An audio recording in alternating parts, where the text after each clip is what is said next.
Hi, I'm Gardener Scott.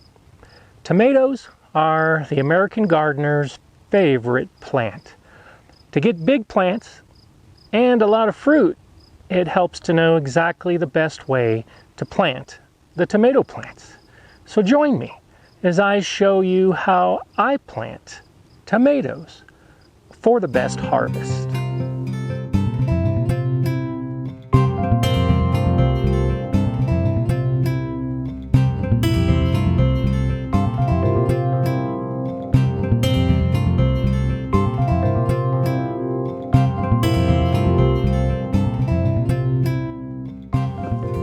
For being the favorite plant, tomatoes are among the most misunderstood of the plants we grow in our garden. Many gardeners plant tomatoes just like they plant everything else, and that's really the first mistake. Tomatoes are one of the few plants that if you bury the stem, roots will grow along the stem. So right up front, one of the best ways to get the best tomatoes is to try to maximize the amount of roots that you have to produce a plant and to produce the fruit. I do that by burying my plants deep. You may have seen my other video. If you haven't, go ahead and check it out on how I transplant from pot to get increased root development and bigger plants in a shorter amount of time. I do the same thing once it's time for the plants to go outside. I put the plants in the ground deep so that they have the opportunity to develop the maximum amount of roots. More roots means a bigger plant. A bigger plant means more fruit. I like to lay out the pots where I intend on putting the plants. You can see these are about 18 inches apart, staggered in 2 rows in this 4-foot by 8-foot bed. Remember, I'm going to put these plants deeper in the ground than you might normally see it. So I pull off the lower branches because that part of the stem will be buried in the hole. As I dig the hole, I start in the middle of the bed, and the deepest part is in the middle. Then when I remove the plant from the pot, I place it in this sloping hole so that the deepest part is in the middle of the bed, and the plant gradually is cradled by the slope of the hole. Remember, pluck off the lower branches and then place the pot in the hole, anticipating that all of that part of the plant will be underground.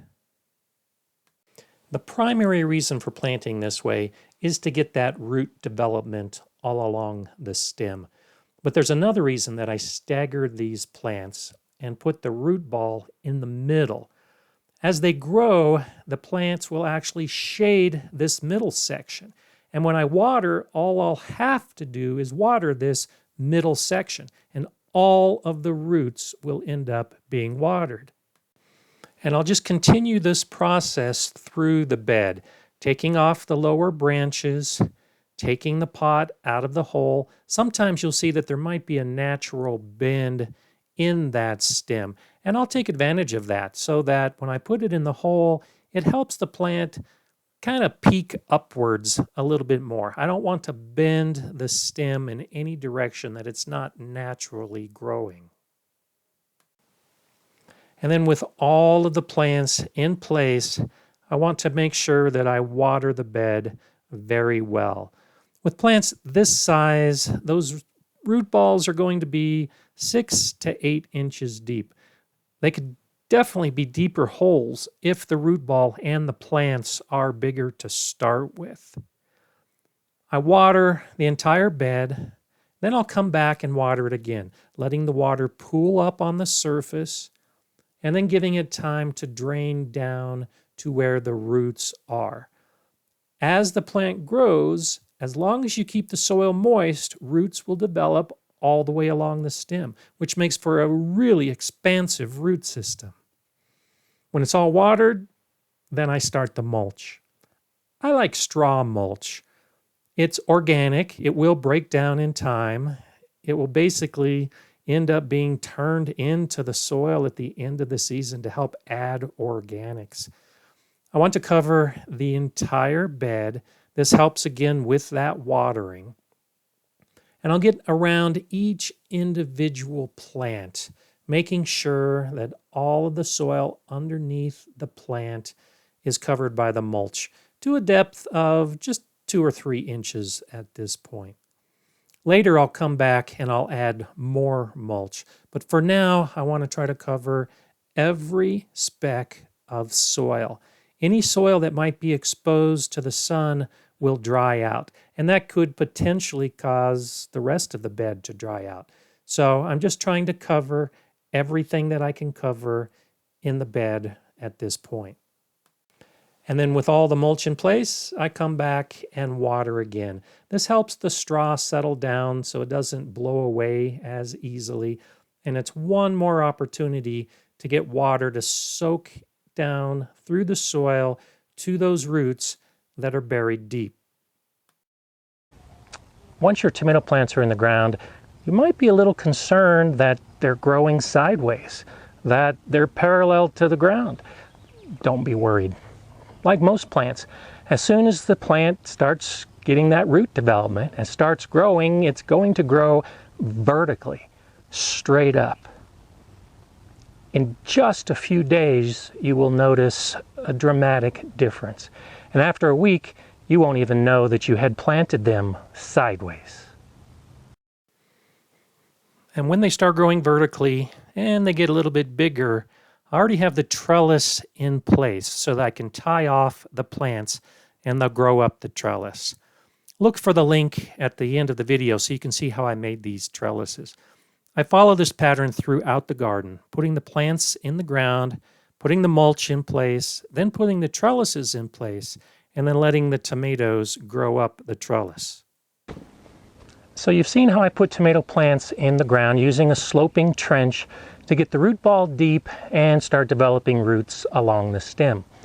That works really well for those tall, lanky tomato plants. But if I have plants that are shorter or stockier, that trench method just doesn't work as well. So what I do is dig a deeper hole and then just put the whole plant in the ground deeper, still burying the stem to develop the roots, but not having to worry about the trench or the slope. When I plant the tomatoes in the ground, not raised beds, I follow the same basic process of laying them out where I want them to go. But with these shorter, stockier plants, I want to dig a deep hole and place them in it vertically. The hole will be about 12 inches, maybe 15 inches deep. It depends on the size of the plant. But I put it in vertically, and then as I put the soil back in place, I'm mounding up the soil around the stem. All of the plants in this bed in the ground are about the same size. So I'm following the same process for all of the plants in this bed. A deep hole, putting the plants in vertically to give the opportunity for roots to develop along the stem. So if you think about it, all of these plants will have roots that reach down at least 12 to 15 inches. And by planting them deep, I've added 6, 8, maybe even 10 inches of potential new root growth along the stem. And just as before, after the plants are in place, I'll mulch around them. I like straw. You could use any mulch you want at this point. I would recommend an organic mulch, but wood chips work perfectly well. Leaves would work well. Anything to cover the soil and just help reduce how much water is needed. And with the mulch and the plants in place, I just carry my trellis in and place the trellis on top of the plants. And in no time, all of these tomatoes will start growing straight up. I'll tie them to these yellow twine pieces, and it'll all be supported. I water it in well, just to make sure that they get a good start. Remember, we've got to get that water down much deeper now because this hole is much deeper. But the process is basically the same. You don't have to do just the sloping trench method or the deeper vertical hole method. I vary my planting often based on what type of plant I'm putting in the ground. So you see this plant is pretty tall and lanky. It was growing in the greenhouse in the middle of a bunch of other plants, and it was reaching towards the light, and so it got a little lankier than I normally like. So for a plant like this, I'll put it in a trench. After taking the leaves off, I'm going to end up burying almost 12 inches of this stem, maybe a little bit more. And as I put the dirt back in place, I'll notice that some of these branches will be underground. So I just continue to pluck them off until I get a good height. And though I hate to do it, if there's any flowers that have developed along the plant, now's the time to pluck off those flowers because you really want to focus all of the plant's growth at this point on the roots. This plant is right next to the one that I just did, but it's shorter, a little stockier, so I'll be using the deep hole vertical planting method. You don't have to do the same with every plant. I vary it, as I said. So I take the plant tag off, pluck off those side branches, and I get ready to place it into the hole. If the hole's not deep enough, keep digging. Put it back in place. Surround the root ball with soil. I'm not covering 12 inches of this stem, but I'm still giving a lot more room for roots to grow. That's the whole point. More roots, bigger plant, more fruit. And then, of course, after everything's in place, I come back, I water the plants in very well. And as you might guess, the next step is laying down the mulch, making sure you get underneath all of the branches, covering up all of the soil. And then once all the mulch is in place, you come back again and you water it all in to help hold the mulch in place and extra water down to the roots. By putting your tomato plants deeper in the ground, giving them an opportunity to develop more roots and grow into bigger plants, you're setting yourself up for a lot of fruit. There you have it, how I plant tomatoes for the best harvest. If you have any comments or questions, please let me know. If you want to subscribe to the GardenerScott channel and haven't done so, please do so now. And if you like the video, you can give me a thumbs up and share it.